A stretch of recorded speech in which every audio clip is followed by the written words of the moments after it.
नमस्कार मुलांनो, आज आपण इयत्ता पहिलीमध्ये धडा 3 शिकणार आहोत.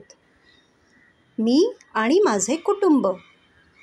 सीमा तिच्या कुटुंबाची ओळख करून देत आहे. ऐक व म्हण. मी सीमा. हा माझा लहान भाऊ, त्याचे नाव किशोर. ही माझी आई, तिचे नाव मीना. हे माझे वडील, त्यांचे नाव रमेश. ही माझी आजी, तिचे नाव राधाबाई. हे माझे आजोबा, त्यांचे नाव श्यामराव. आपण चित्रांमध्ये ओळख करून घेऊया. चित्रे ओळख, त्यांची नावे बघ, ऐक व म्हण. मी म्हणजेच सीमा.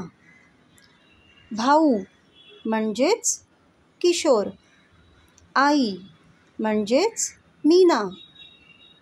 वडील म्हणजेच रमेश. आजी म्हणजे राधाबाई. आजोबा म्हणजे श्यामराव. धन्यवाद. चॅनलला सबस्क्राईब करा.